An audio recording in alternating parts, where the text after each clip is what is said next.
என் நெஞ்சில் குடியிருக்கும்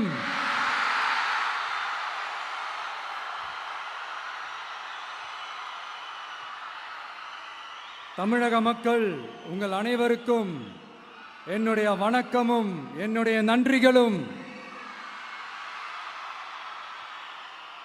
குறிப்பா திருச்சி கிழக்கு தொகுதி மக்கள் உங்கள் அனைவருக்கும் என்னுடைய ஸ்பெஷல் வணக்கமும் ஸ்பெஷல் நன்றிகளும். இதை நான் ஏன் இப்படி சொல்றேன்னா, என்னை இப்போ பெரம்பூர் தொகுதி எம்எல்ஏன்னு தான் சொல்லுவாங்க. பட் ஆனால் அது எலெக்ஷன் கமிஷனோட அந்த சட்ட விதிகளுக்கு மட்டும்தான் அப்படி. ஆனால் என்னை பொறுத்த வரைக்கும், தமிழ்நாட்டை பொறுத்த வரைக்கும், தமிழ்நாட்டுக்கு எப்படி திருச்சி ஒரு இதயம் மாறியோ, அந்த மாதிரி என்னோட இதயத்துக்கு திருச்சி கிழக்கு தொகுதி மக்களும் ரொம்ப ரொம்ப ரொம்ப க்ளோஸ் தான். அதில் எந்த மாற்றமும் கிடையாது. சரிங்களா?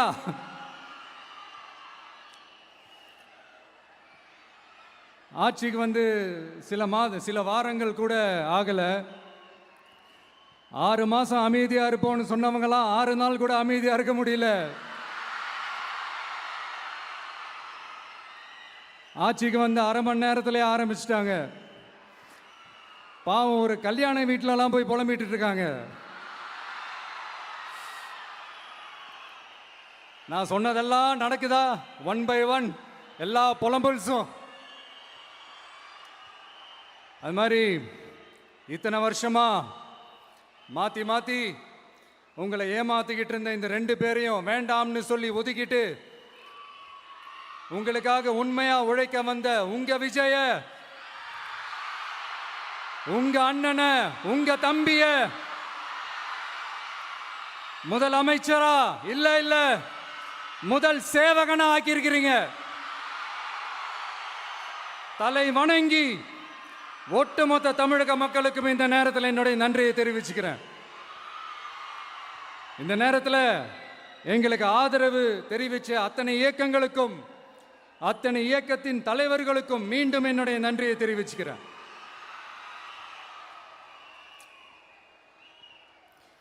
புரட்சி தலைவர் எம்ஜிஆர் அவர்களுடைய முதல் தேர்தலில் கூட இந்த அளவுக்கு ஒரு ஓட் பர்சன்டேஜ் வாங்கலை அப்படின்ட்டு நிறைய பேர் சொன்னாங்க.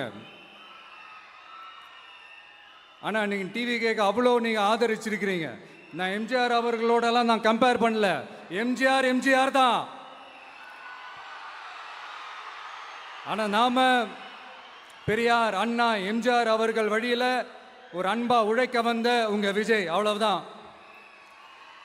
1977 நீங்க போடாத ஓட்டை 2026 நீங்க போட்டிருக்கிறீங்க. என்ன ஒண்ணு, இன்னும் கொஞ்சம் அதிகமா ஆதரிச்சிருந்தீங்கன்னா கொஞ்சம் நல்லா வந்திருக்கும். பட் பரவாயில்ல, ஃபியூச்சரில் வரப்போகிற எல்லா தேர்தலையும் உங்களுடைய முழு சப்போர்ட்டை என்னால் வாங்க முடியுன்ற அந்த ஒரு நம்பிக்கை இப்போ என் மனசில் ரொம்ப ஆழமாக பதிஞ்சிருக்கு. ஏன்னா நீங்கள் அமைச்சு கொடுத்துருக்கிற இந்த ஆட்சியில் எல்லா நன்மைகளையும் நீங்கள் கண்கூடா பார்க்க தான் போறீங்க அப்படின்ற அந்த கான்ஃபிடென்ஸும் இப்போ என் மனசில் ரொம்ப ஆழமாக பதிஞ்சிருக்கு. யார் எந்த நிலைமைக்கு எந்த பொசிஷனில் போனாலும் இந்த கிண்டலும் கேலியுமா பேசுறது இருக்கத்தானே செய்யும். நம்மளை பற்றி, நம்ம அரசியலை பற்றி, நம்ம பேச்சை பற்றி இந்த கிண்டலும் கேலியுமா பேசிட்டு தானே இருப்பாங்க. அவங்க எல்லாருக்குமே என் சைட்லேருந்து ஒரே ஒரு ரிக்வெஸ்ட், தயவு செஞ்சு நிப்பாட்டிடாதீங்க. தயவு செஞ்சு கண்டினியூ பண்ணுங்க. நீங்க தான் என்னோட எனர்ஜி ஃபோர்ஸ். நீங்க பேசிக்கிட்டே இருங்க.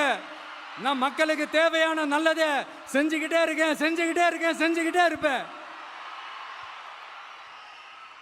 அடுத்து இப்போ நம்ம புதுசா அந்த சூட்லாம் போட்டு வரோம்ல, அதை பத்தி கூட நிறைய பேர், ஏன் நாமெல்லாம் கோட் சூட்லாம் போடக்கூடாதா?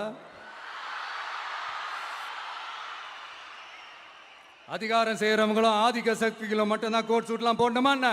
அப்பெல்லாம் எதுவுமே கிடையாது. நான் என்ன கலர் கலராக போட்டு வரேன், 2 கலர். நம்ம எல்லாரும் மனசு மாதிரியே பிளாக் அண்ட் ஒயிட். எல்லாத்திலும் பிளாக் அண்ட் ஒயிட்டா இந்த விஜய் இருப்பான் அப்படின்னு காட்டுறதுக்கு தான் அந்த கலர். அடுத்து அந்த பிளாக் கூட யாரை குறிக்கும் எதை குறிக்கும்ன்றது நான் சொல்லி தான் தெரியணும்னு அவசியம் இல்லை, அது உங்களுக்கே நல்லா தெரியும்.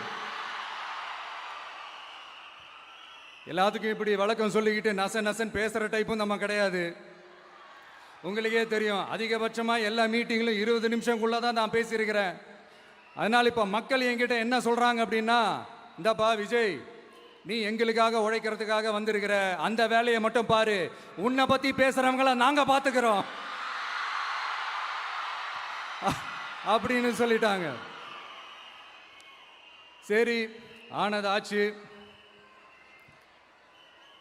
இப்போ என்ன, உனக்கு எதிரிகளே இல்லையா அப்படின்லாம் கேட்டால் அப்படிலாம் நான் சொல்ல மாட்டேன், அப்படிலாம் நான் நினைக்கவும் மாட்டேன், அப்படி நினைக்கவும் கூடாது. இப்பவும் சொல்கிறேன், அரசியல் ரீதியாக சொல்கிறேன், 2 பேருக்கு நடுவில் தான் போட்டியே. ஒன்று இன்னொன்று, எஸ், ஒன்று டிவிக்கு, இன்னொன்று டிஎம்கே. இதுக்கு நடுவில் வேற யாருக்கும் எந்த வேலையும் கிடையாது. ஏதாவது இருக்குன்னு சொல்றீங்க? எலெக்ஷனுக்கு முன்னாடியும் அவங்களுக்கு ஒரு வேலையும் இல்லை, இப்ப எலெக்ஷனுக்கு அப்புறம் சுத்தம். ஆனா இந்த திமுகவும் மற்றும் பலரும் ஒன்னா சேர்ந்துக்கிட்டு இந்த விஜயோட ஆட்சி வந்துடக்கூடாதுன்னு சொல்லி ஒரு கூத்து ஒன்று பண்ணாங்களே, அந்த கடைசி 5 நாள், அடாடாடாடாடா, நமக்கெல்லாம் ஓஹோ இப்படியெல்லாம் கூட நடக்குமோ என்ன கூத்துங்கிறீங்க. ஆனா ஃபியூச்சர் என்னவா இருக்குன்றதை மட்டும் இப்ப நான் சொல்றேன். உங்களுக்காக உண்மையா உழைக்க வந்த இந்த விஜயா, இல்ல இந்த விஜயோட ஆட்சி அமைஞ்சிடக்கூடாதுன்னு தடுக்க நினைச்ச ஸ்டாலின் சாரா, அவ்வளவுதான். இதுக்கு நடுவில் வேற யாரும் எந்த அல்லு சில்லும் உள்ள வந்து நம்மளை தடுக்கிறதோ எதிர்க்கிறதோ ஏதாவது பண்ணாங்கன்னா நிர்வாகம் அதுக்கு பொறுப்பில்லை ராஜா, நிர்வாகம் அதுக்கு பொறுப்பில்லை. ரிசல்ட் என்னவா வரும்ன்றது அது உங்களுக்கே நல்லா தெரியும். நம்மளை ஏளனமா பேசுறதா நினைச்சு அவங்களுக்கு ஆப்பு வச்சுக்கிறாங்க. திமுக நம்மளை தடுக்க, திமுக நம்மளை எதிர்க்க, திமுக நம்மளை அவமானப்படுத்த அத்தனையும் நமக்கு நன்மையே.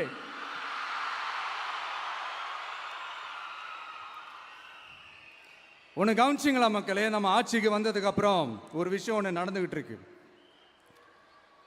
இது இந்த ஜென்சி தலைமுறையை அட்ராக்ட் பண்றதுக்காக இங்கிலீஷ் தமிழ் கலந்த அறிக்கை அது சொல்ல வந்த நினைச்சிங்களா? அந்த காமெடி எல்லாம் கிடையாது. அடுத்து இந்த ரியாலிட்டியை மறந்துட்டு இந்த ரீல்ஸ் போடுறது அது சொல்ல வந்தீங்களா? அந்த காமெடியும் கிடையாது. இது சீரியஸாக ஒரு விஷயம் நடந்துகிட்டு இருக்கு.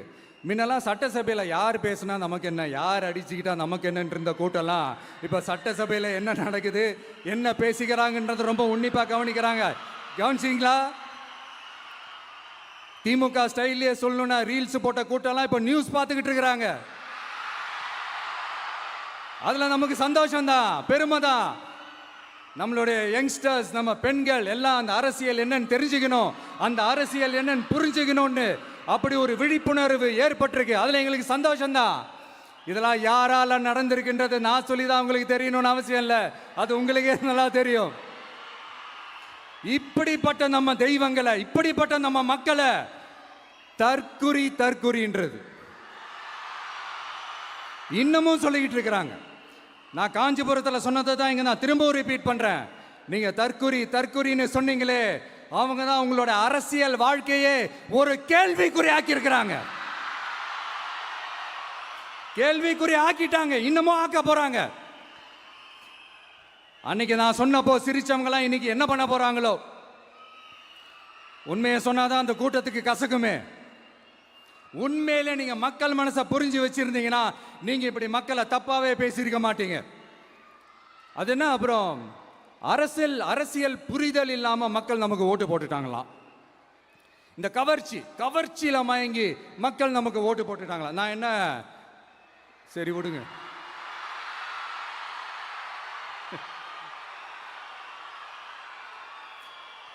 மக்கள் அவங்களுக்கு ஓட்டு போட்டா அந்த மக்கள் நல்லவங்களாம், அதே மக்கள் நமக்கு ஓட்டு போட்டா அந்த மக்கள் கெட்டவங்களா, தற்குறியா. இதே மக்கள் தான் இத்தனை வருஷமா அவங்களுக்கு ஓட்டு போட்டுட்டு இருந்தாங்க. உங்களுக்கு மட்டும் என்ன, வேற ஏதாவது பிளானட்ல இருந்து குதிச்சு ஓட்டு போட்டு போனாங்களா? தற்கொரியாமா, தற்கொரி நல்லா வருது, வேணான்னு பாக்குறேன். எங்க அண்ணன் விஜயகாந்த் அண்ணன் சொல்ற மாதிரி, அண்ணா அவர்கள் ஆரம்பிச்ச கட்சியை ஒரு அடிமை கூடாரமா ஆக்குனது யாருங்க சார்? இப்படியெல்லாம் ஆக்கிட்டு உண்மையை சொல்லு உடன்பிறப்பேவா. உங்களோட அந்த உண்மையான உடன்பிறப்புக்கெல்லாம் என்ன சொல்றாங்க தெரியுமா சார்? திமுக இப்படி ஆனதுக்கு காரணம், அந்த காரணத்தை வெளியிலலாம் போய் தேடாதீங்க, உங்க குடும்பத்துக்குள்ளேயே கேளுங்கிறாங்க. உங்களுக்காக மாடா உழைச்சி தேஞ்சு போய் கிடக்கிறோம். திமுக இப்படி ஆனதுக்கு காரணம் உழைக்காம சொகுசா இருக்கிற உங்க குடும்பத்துக்குள்ளேயே போய் கேளுங்கிறாங்க. ஒவ்வொரு திமுக தொண்டனும் அதை சொல்றாங்க. அதை புரிஞ்சிக்காம நம்மளையும் நம்ம மக்களையும் தப்பா பேசிக்கிட்டு, நீங்க மக்களை தப்பா பேசுனீங்கன்னா இந்த விஜய் வந்து கேள்வி கேட்பான், சும்மா இருக்க மாட்டான். இந்த விஜயும் தமிழ்நாட்டு மக்களும் வேறு வேறு இல்லை.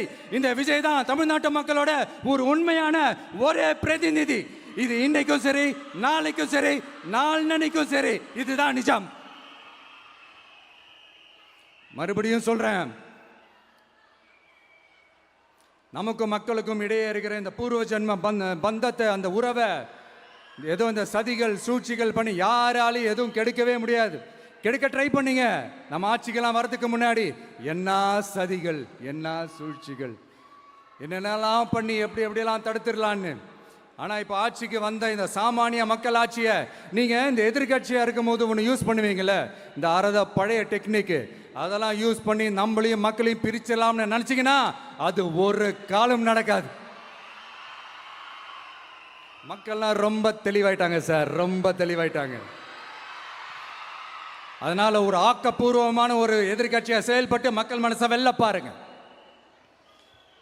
இந்த கடைசி லாஸ்ட் 1 மந்த்தா நடந்த ஒரு சில விஷயங்கள் உங்ககிட்ட நான் ஷேர் பண்ணணும்னு ஆசைப்படுறேன். இந்த 200 யூனிட் மின்சாரம், கட்டணமில்லா மின்சாரம் அறிவிச்சோம். அதில் ஆல்ரெடி இருந்த 100 யூனிட் திமுக கொடுத்தது கிடையாது. மேடம் ஜெயலலிதா மேடம் இருந்தப்போ செஞ்சுட்டு போனது.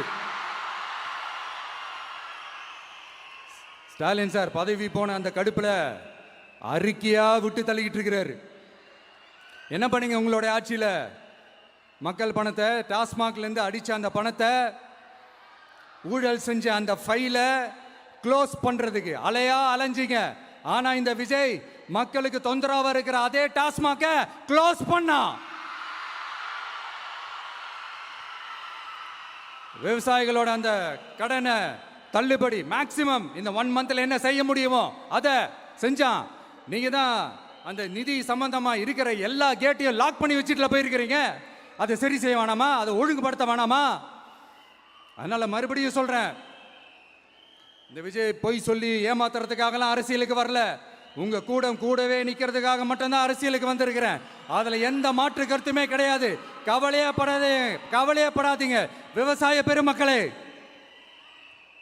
அடுத்து இந்த சட்டம் ஒழுங்கு, அது சரியில்லை இது சரியில்லைன்னு சொல்லி திமுகவும் மற்றும் பலரும் மாறி மாறி கூவுறீங்க. நான் ஒன்று கேட்குறேன், இந்த மாடல் அரசுன்னு சொல்றீங்களே, அதில் என்ன செஞ்சு வச்சுட்டு போயிருக்கீங்க? ஒரு ஊர் விடாம, ஒரு தெரு விடாம போதைப் பொருள் கலாச்சாரம் அப்படியே ஸ்ப்ரெட் ஆகி கொட்டி கிடக்குது. அது அப்பவே இனிஷியல் ஸ்டேஜ் அதை நீங்க கண்ட்ரோல் பண்ணியிருந்தீங்கன்னா இத்தனை பெண்களை இழக்க வேண்டிய ஒரு சூழ்நிலை ஏற்பட்டிருக்குமா? எல்லாத்தையும் பண்ணிட்டு பழிய தூக்கி ஏன் மேல போடுறாங்க. நீங்க என்ன பழி நம்ம மேல போட்டாலும் மக்கள் நிம்மதியா வாழக்கூடிய அந்த செயலை கண்டிப்பா இந்த விஜய் செஞ்சு தான் காட்டுவான். அதுக்காக தான் எஃபிஷியன்டான போலீஸ் ஆஃபீஸர்ஸ் நான் அப்பாயிண்ட் பண்ணியிருக்கிறேன். எஃபிஷியன்டான அந்த போலீஸ் ஆஃபீஸர்ஸ் டீம் நான் அப்பாயிண்ட் பண்ணியிருக்கிறேன். பெண்கள் பாதுகாப்பான அந்த சிங்கப்பெண் காவல் படை நெக்ஸ்ட் வீக் அதை இனாகரேட் பண்ண போறோம். தப்பு செஞ்சவங்களுக்கான தண்டனை, அதுக்கான சார்ஜ் ஷீட் எல்லாமே ரொம்ப ஃபாஸ்டா, ரொம்ப ஸ்பீடா செய்யறதுக்கான அந்த வேலையை செய்ய சொல்லி இருக்கிறோம். கோர்ட்ல கூட தப்பு செஞ்சவங்களுக்கான அந்த கடுமையான தண்டனை வாங்கி கொடுக்கறதுக்கான அந்த வேலையையும் ரொம்ப சீக்கிரமா செய்ய சொல்லி இருக்கிறோம்.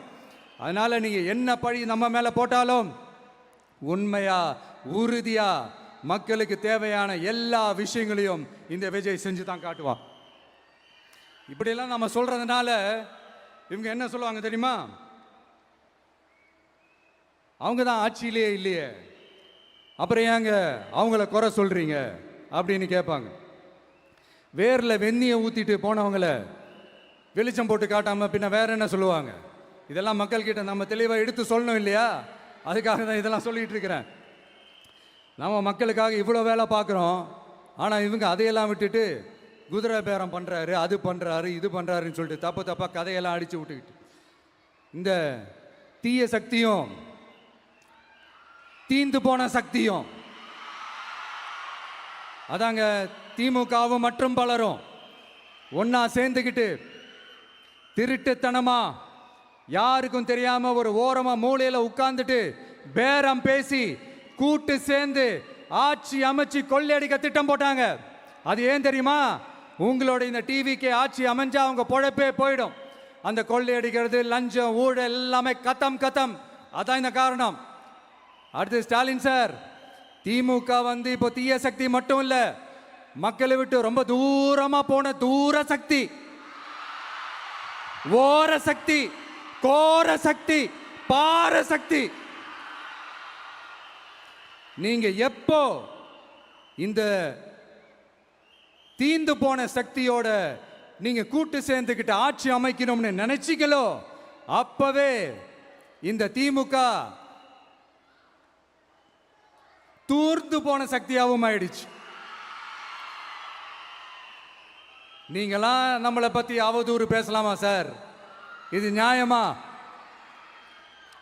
மக்களை இவ்வளவு பெரிய மக்கள் சக்தி நம்மளோடு இருக்கும் போது நமக்கு எதுக்கு வேற அரசியல்?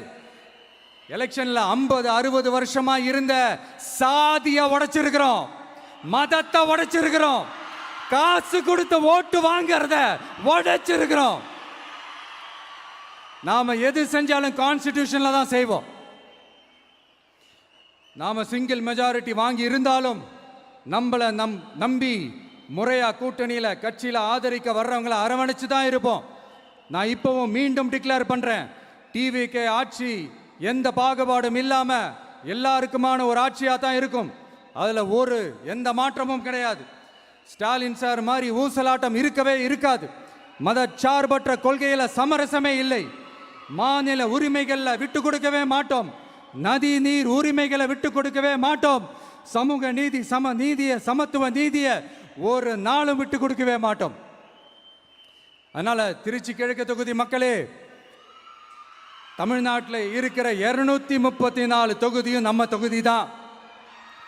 அதுல எந்த கட்சி ஜெயிச்சிருந்தாலும் அது நம்ம தொகுதி தான். பெரம்பூரா இருக்கட்டும், திருச்சி கிழக்கா இருக்கட்டும், எனக்கு 2 கண்கள் மாதிரி. அதுலயும் திருச்சி கிழக்கு என் செல்ல புள்ள மாதிரி. அதனால வரப்போற இடைத்தேர்தல்ல உங்க வீட்டில் இருக்கிற ஒருத்தரை, உங்கள ஒருத்தரை தான் வேட்பாளரா நிக்க வைக்க போறோம். நீங்க எப்படி இந்த விஜய்க்கு ஆதரவு கொடுத்து ஓட்டு போட்டு ஜெயிக்க வச்சீங்களோ, அதே மாதிரி வரப்போற இடைத்தேர்தல்ல உங்களுடைய அந்த வேட்பாளரையும் ஜெயிக்க வைப்பீங்கன்ற அந்த ஒரு நம்பிக்கை நான் முழுமையாக தான் நம்புறேன். உங்களுக்காக உழைக்க வந்திருக்கிறேன். உங்களுக்காக எல்லா விஷயத்தையும் நான் பார்த்து பார்த்து செய்வேன். ஊழல் இல்லாத, லஞ்சம் இல்லாத ஒரு ஆட்சியை நான் கொடுப்பேன். I understand. ஒரே நாள் அது நடக்காததான், மேஜிக் இல்லை. பட் ஒரு நாள் அதை நான் நடக்க வைப்பேன். எனக்கு இப்ப வேற எந்த வேலையும் இல்லை உங்களுக்காக உழைக்கிறத தவிர. என் கடன் இனி என் மக்களுக்கு பணி செய்து கிடைப்பதே. மீண்டும் என்னை ஜெயிக்க வச்ச தமிழக மக்களுக்கும் திருச்சி கிழக்கு தொகுதி மக்களுக்கும் மீண்டும் என்னுடைய நன்றியை தெரிவிச்சுக்கிட்டு கான்பிடண்டா இருங்க, நல்லதே நடக்கும், வெற்றி நிச்சயம். மீண்டும் சந்திக்கும் வரை நன்றி, வணக்கம்.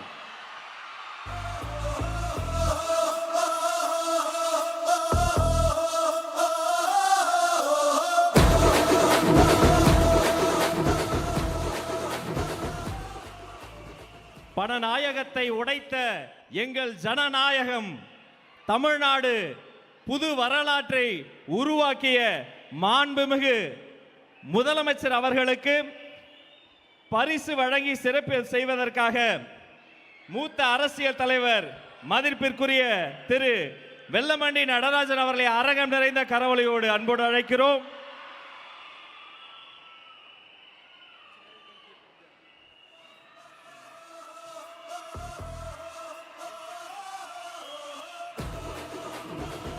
அவரோடு சேர்த்து திருச்சி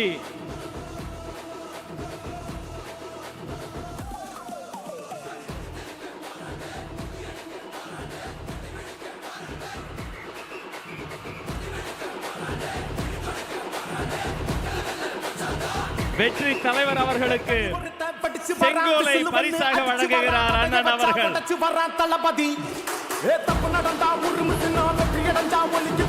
அவரை தொடர்ந்து ஸ்ரீரங்கம் சட்டமன்ற உறுப்பினரும் மாண்புமிகு அமைச்சருமான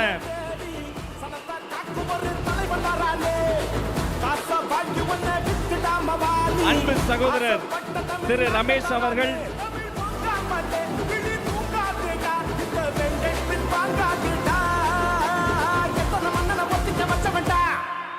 நான் தன்னந்தனியாளு நீயால நம்ம பாரு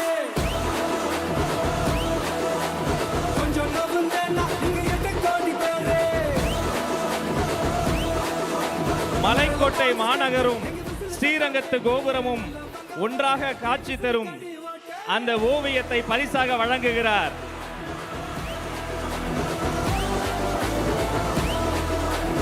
இன்று திருச்சியை படத்தில் தருகிறார், அன்று திருச்சியை தேர்தல் களத்தில் தந்துவிட்டார். அவரை தொடர்ந்து மதிப்பிற்குரிய வாரிய தலைவர் கூபா கிருஷ்ணன் அவர்களின் சார்பில் வெள்ளி செங்கோலை பரிசாக வெற்றி தலைவரின் கரங்களில் தருகிறோம்.